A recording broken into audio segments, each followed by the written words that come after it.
deyapti. Shu bitta kichkinagina bayramcha bo'lib qolsa janjal deydi. Eri maqtada o'lib ketgan deydi. Ikkita qizni katta qilib turishga berdim. Haqiqatda deydi, haqiqat qildi deydi, bir 10 million ham yerda pul ketdi deydi.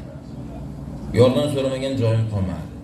Endi deydi, bugun tug'ilgan kuni ekan, nimaga jo'natib yuboribdi, xullas xarajat.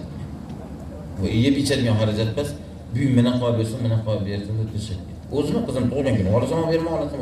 Bunaqa narsa yo'q deydi. Shunaqada kelinni odam o'rnida ko'rilgan. U gaplar endi ag'ida gap ko'p, endi kelinglar indamay qo'yinglar ham juma kuni tabiatlaringni buzmay. Shunaqa ishlar ko'p. O'tirsangiz ajoyiblar keladi.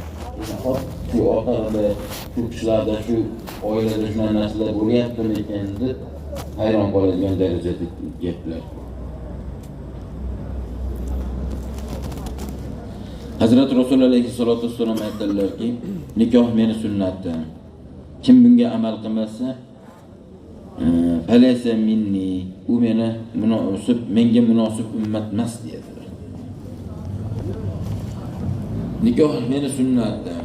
Kim sunnatimga amal qilmasa, u mendan emas. Shunday ekan nikohlaninglar, ko'payishinglar. Men sizlarni ko'pliklaring bilan boshqa ummatlarga faxrlanaman. Men sizlarni ko'p bo'lganliklaring bilan boshqa ummatlarga faxr qilaman dedilar.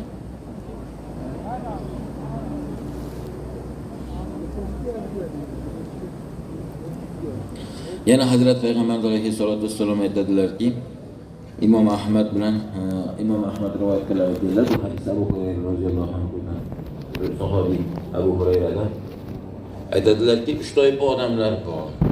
Mana shu 3 toifa odamlarni kechirishlik Xudoning zimmasida dedilar. Alloh taolo 3 toifa odamlar bor.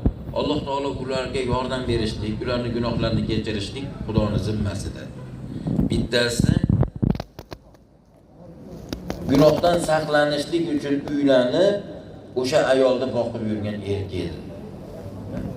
Gunohdan saqlanishlik uchun, o'zining iffatini saqlashlik uchun uylanadi-da, keyin o'sha ayolning xarajatlarini qilib yuradi.